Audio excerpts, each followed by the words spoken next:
Well, hello there and welcome to Travels with Geordie. If this is your first visit, my name is Peter Knowles. I live on this classic wooden motor cruiser here in Victoria, British Columbia, along the loving memory of my pup Geordie, all about fixing it and others up for some pretty ambitious cruising. If that's the sort of thing you might find interesting, please consider sticking around and subscribing. I'd love to have you.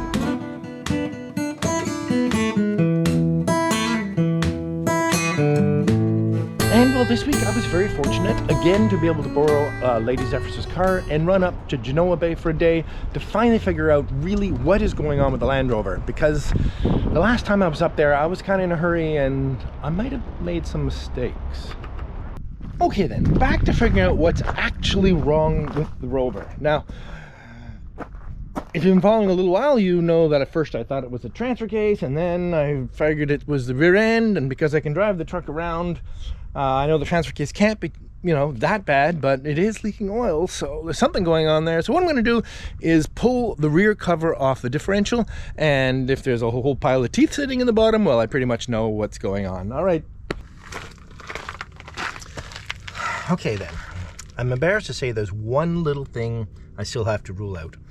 When I took the half shafts out, taking the right-hand short shaft out of this drive flange, it was jammed in there. It was pretty tight.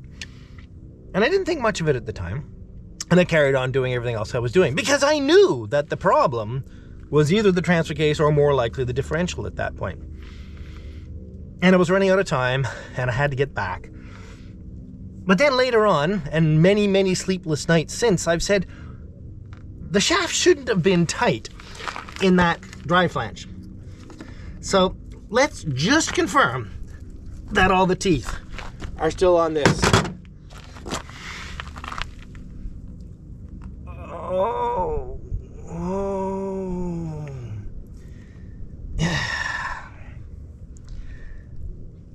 Just a second. What I'm about to say is practically inconceivable. At least to me. It's pretty blatantly obvious to you. Did you see all that gray grease on my fingertip? Well, that gray grease is because, this is the axle shaft, it's full of iron filings, ground up chunks of steel.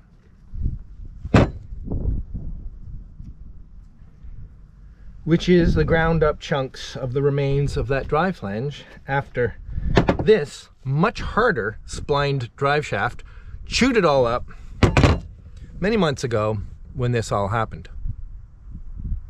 Hold your breath for a second. There's got to be more. There's got to be more. I have chewed up, between this Rover and previous Land Rovers, almost a dozen half shafts and flanges over time. And this sounded like the transmission was falling out of the truck. Serious crunching, banging. No, there's something more. There has to be. But today's the day we're going to find out what's really going on. If this is all that's wrong, I could have been driving again in a couple of days. Okay. So, well, okay.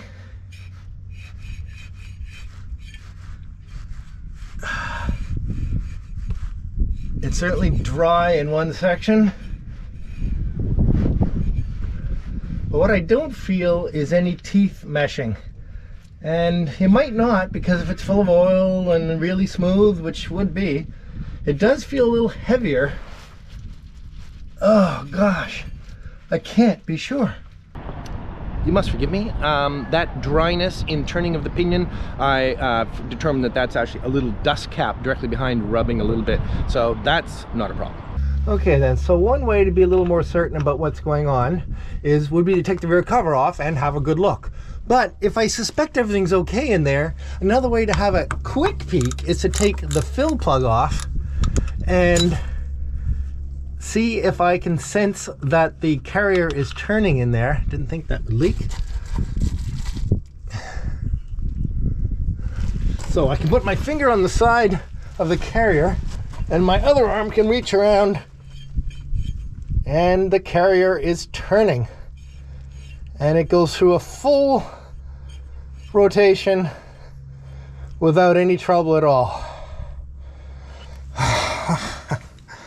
Well, I can now confirm that the differential is fine. Hold on now, Peter. We're not certain the differential is fine because there still could be damage in what's called the side gears. Basically the gears that are inside the carrier that do the magic when you turn left, turn right thing and the wheels turn different speeds. There's more gears in there and they're inside the ARB air locker and I can't see them, for instance. But until I put the half shafts back in and rotate them properly, I can't be sure that those gears aren't crunched. I'm pretty sure they're not crunched. What this is saying about my diagnostic capacity is a bit staggering for me. We're going to pay some attention to the transfer case now. Now, you might say, Peter, what's the check? You've driven the truck in front-wheel drive. The transfer case has to be fine. I just want to turn it. Yeah, I just want to turn it. So here's the rear output from the transfer case, which I removed the drive shaft from a couple of weeks ago. And it's still not turning all the way because I've still got the front axle engaged. Well, what I wanted to find out now, what's the total slop in the front drive shaft in its differential, and how much slop is there between the output side of the transfer case in the rear and the output side of the transfer case in the front. Well, all that slop is all the way through the front axle to the front hubs, and that's a lot. But it's pretty old technology and maybe that's okay, but I kind of doubt it. I've never felt that much before. So now if I hold the front output U-joint, that's how much is all in the transfer case. And unless I really misunderstand how these things work inside, there shouldn't be that much. But I'm going to find out. Let's take it out of four-wheel drive. We're freewheeling now. That's sort of interesting.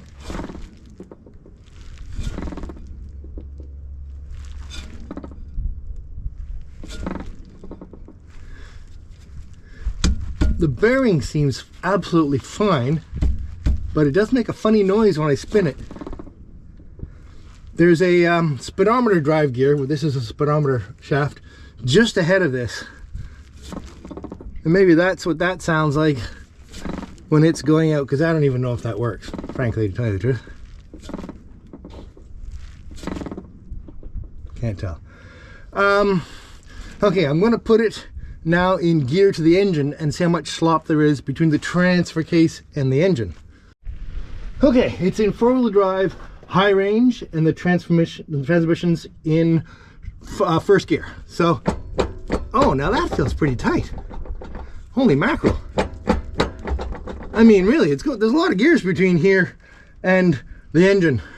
I mean, that would be all the slop in the 3 sets of shafts in the transfer case and then everything in the transmission itself. That seems quite reasonable. Okay, we're going to do the next obvious test. It's got no drive shaft on it. It's in rear wheel drive. I'm going to start the engine, put it in gear, and see if it makes any gungy noises. No, I will not be crawling under here then.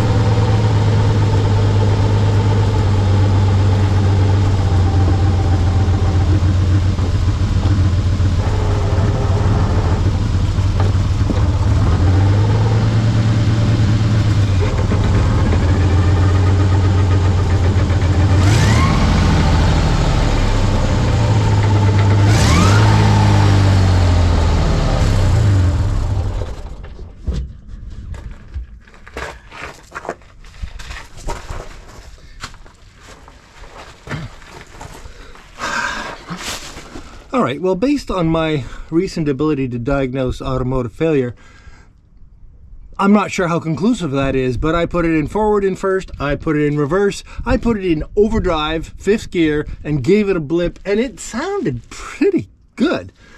So,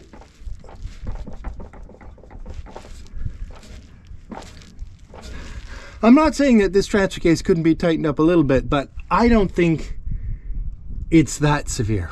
I also appear to have neglected to mention the drastic oil leak that I kept talking about from the transfer case. And well, I'm not sure why I thought it was drastic. There was an oil leak, a bit, pretty much Land Rover standard oil leak. So again, I'm not quite sure why I thought there was a huge oil leak. Anyway. I haven't changed the oil in this transfer case in a long time, only once since it was rebuilt. I've only kept it topped up. So let's see what a little bit of the oil looks like in here. Okay, then this could prove to be very, very messy if I can't get this plugged back in relatively quickly.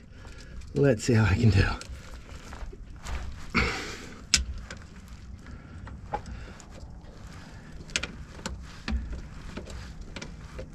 I actually hate to put channel lock pliers on these plugs because they're brass.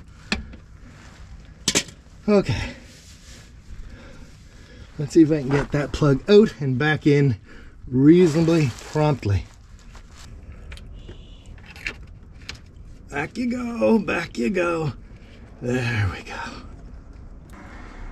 Now it is slightly milky, which means there is some moisture in here. So this oil should be changed. I don't know if I have enough with me. Heck with it. Let's just pull this oil out of here and change the oil.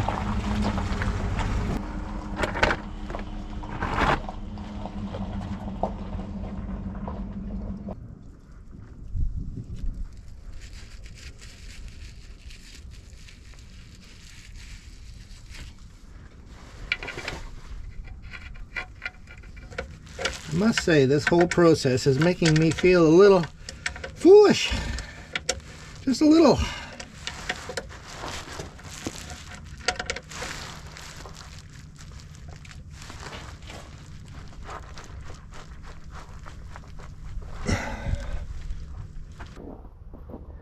Okay, so here we go. Now I should say the reason that it's that color, that green color, is that this is actually a special synthetic gear oil that was recommended for the transfer case. So what I'm going to do, I'm just going to fish around in here for any bits that might be metallic.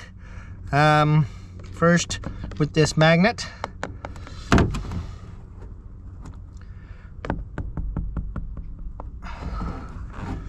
Looking for bits that are ferrous, in other words, that the magnet would pick up. And I can say there certainly isn't much to begin with. I've actually already run my fingers through here and there's really nothing gritty in here at all. At all. Not even the slightest bit of at least ferrous. Now, there is some, what in the Land Rover community we call yellow metal in here, which is well, not so common in the transfer case, but certainly synchronizers and such are actually made of bronze and brass. So let's see if there's any metal in here of any sort. And I must say I am very happy to say that there doesn't appear to be any at all. Nothing, absolutely nothing. It's completely free of anything foreign. In fact, this oil probably would have been just fine in there. I can't remember if it was slightly creamy like that when it went in, but there's no harm giving it a change anyway. All right, let's get some oil back in here. And I only have 2 bottles, which isn't really enough. But I'm not going to drive the truck anywhere until I come back out and I can put some more in.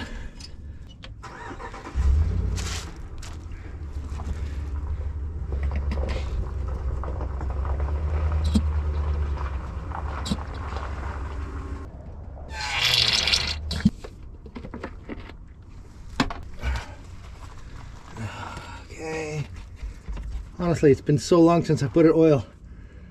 Change the oil in here. I can't really remember what it takes to fill it.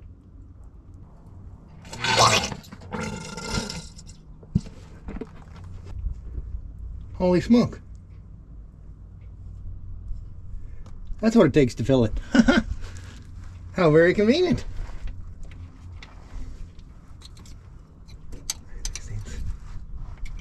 Okay. I'm sure you can all see the mixed emotions. It's starting to look very much like I can fix my truck with a $60 part in about an hour. And that's great. But I am so dismayed that I completely misdiagnosed it 2 or possibly 3 times. I'm obviously not paying enough attention to this truck. If I was able to miss the sounds and I'm not going to go on about it. I'm just not going to go on about it. I'll put it all back together. If it drives smoothly for the next decade, that's great. If it makes some sort of crunching noise, I'll be vindicated. Not that that's a good thing. Now, there are a handful of implications to what I've discovered here today. And of course, it's going to be a lot simpler to repair the truck.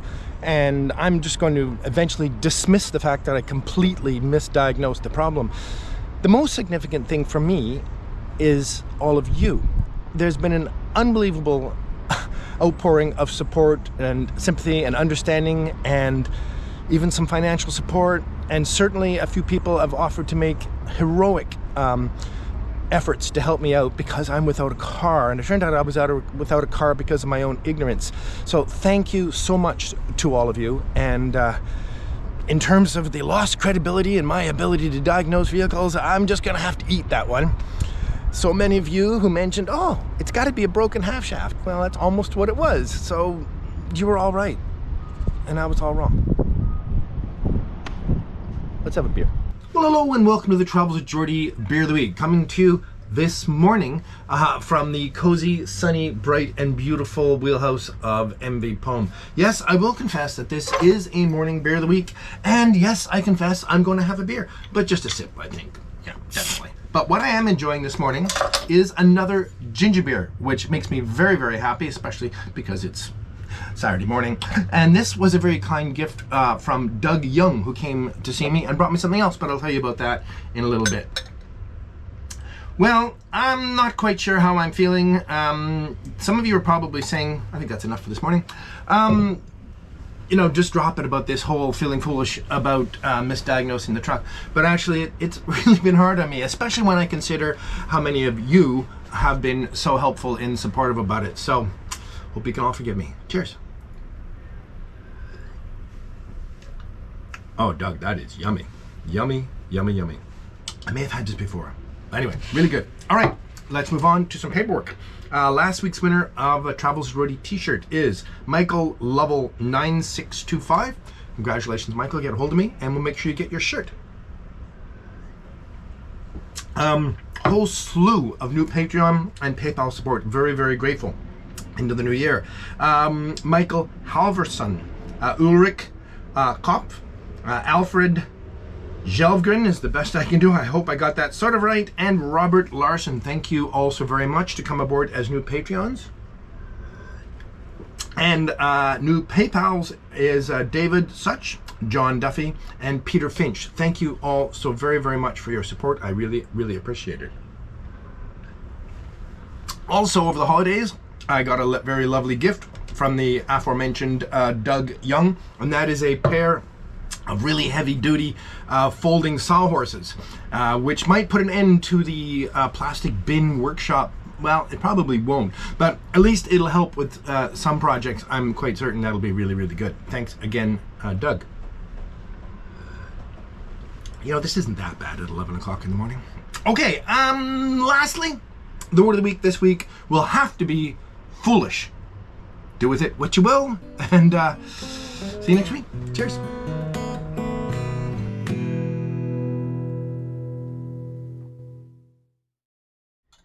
Yeah, I'm okay.